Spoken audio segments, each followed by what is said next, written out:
दरियाला TV में आप सभी का स्वागत है दोस्तों। मैं राशि तिलजाला हाजिर हो चुका हूँ एक और वीडियो के साथ। और 9 तारीख को सढौरा के जो सरकारी स्कूल है उसमें मुख्यमंत्री का जनसंवाद कार्यक्रम था। आप सब ने देखा सुना भी होगा कि जिस तरह से हरियाणा के मुख्यमंत्री हर जिले में लगभग हर शहर में अपना जनसंवाद कार्यक्रम कर रहे हैं। और बताया ऐसा जाता है कि इस जनसंवाद कार्यक्रम में लोगों की बातों को सुना जाता है, उनकी समस्याओं को सुना जाता है।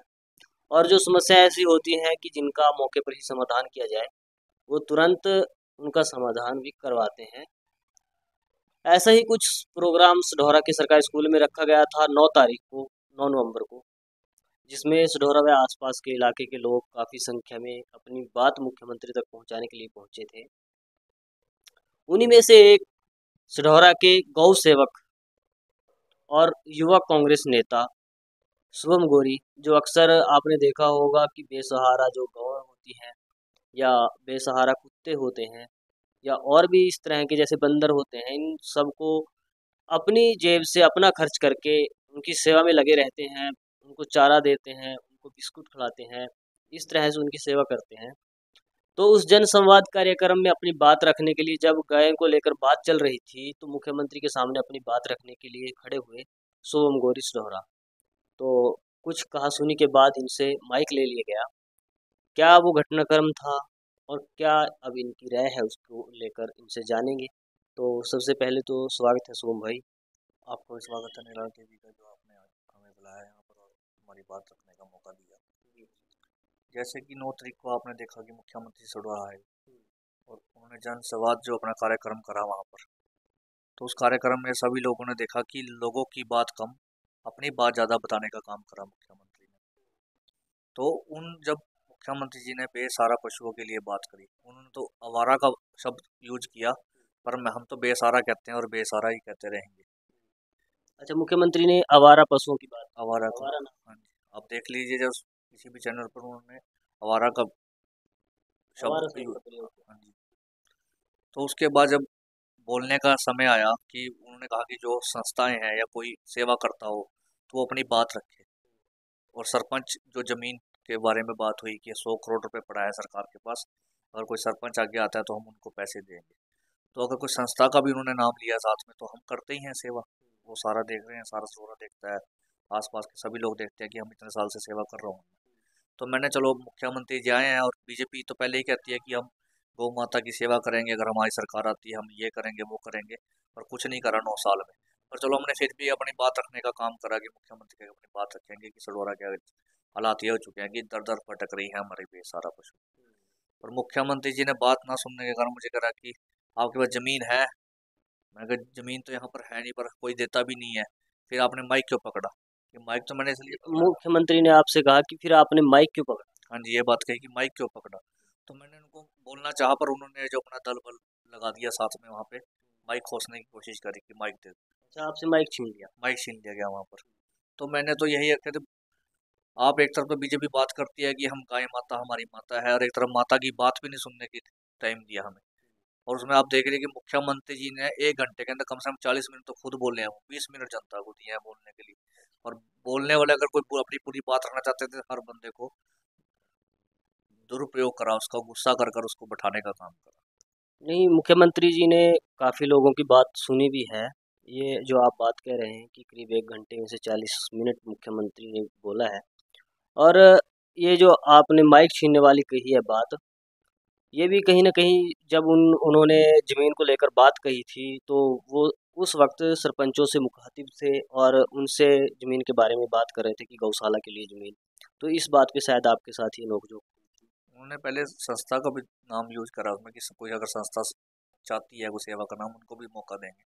तो मैंने उसमें कहा चलो अगर हम भी सेवा करते हैं, हमारे पास संस्था तो नहीं है, पर मैं अकेला जो सेवा कर रहा हूँ, कि अगर मुख्यमंत्री जी अगर कुछ करते हैं हमारे सडौरा के, तो हम तो सेवा वहाँ पे कर देंगे जाके। ये जो आज हमारी गौ माता भटक रही है दर दर, ये भटकने की जगह अगर एक जगह पर उनको रखा जाए, वहाँ चारा पानी का सिस्टम बन जाए, तो अगर चारा पानी सरकार को डालने वाला तो होना चाहिए ना, तो हमें सोचा चलो हम डालने की एक सेवा कर लेंगे वहाँ पर। मतलब ये बताना चाहते थे आप कि हम सेवा कर रहे हैं और आगे भी अगर कोई हमें ऐसा कोई वो मिले तो हम सेवा करेंगे। सेवा करेंगे हम, अगर हमें सरकार मौका देती है तो हम सेवा करेंगे।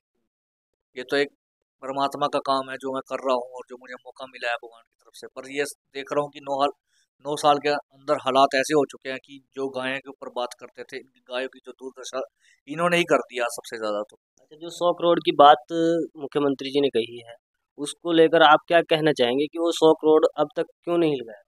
वो 100 करोड़ रुपए मेरे को लग रहा है मुख्यमंत्री जी के अपने पर्सनल हैं, जो बार बार वो बोल रहे थे कि 100 करोड़ पड़े हैं। वो जनता का टैक्स है, जनता ने टैक्स दिया है वो 100 करोड़ रुपए। तो वो 9 साल हो गए हैं बीजेपी सरकार को बने हुए, तो वो 100 करोड़ रुपए कब लगाएंगे? पहले जब हुड्डा साहब सीएम थे ना, मुख्यमंत्री थे हरियाणा के 10 साल, तो वहां पर 6-7 बेसहारा पशु को रखा हुआ था अपने निवास पर। उनकी सेवा करते थे। अगर वो नहीं भी होते थे पेरेंट, तो किसी को कह के जाते थे कि इनकी चारा पानी या कुछ भी इनका जो भी जरूरत है यहाँ पे आपने व्यवस्था करनी है और इनको देनी है समय समय पर।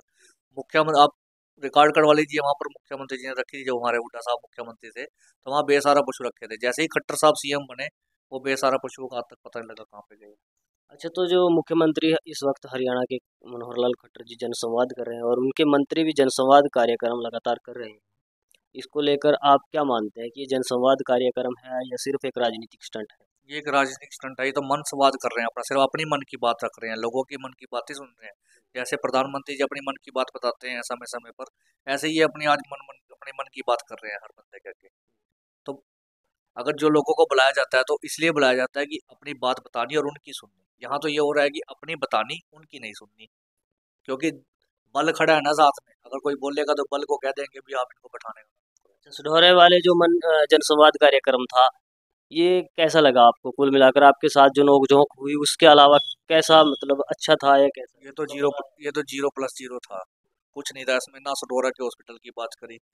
एक हमारे आजकल कार्यक्रम कर रहे हैं, हम सेतिया जी है, सारे लगे हुए हैं टीम के, वो कर रहे हैं उपमंडल का, ना उनकी बात सुनी। और जो हमारे भी आए थे यहाँ पर, अंकित जी आए थे, उनकी सारी टीम आई थी हॉस्पिटल के लिए, ना उनकी बात सुनी। किसी को भी नहीं यहाँ बुलाया गया।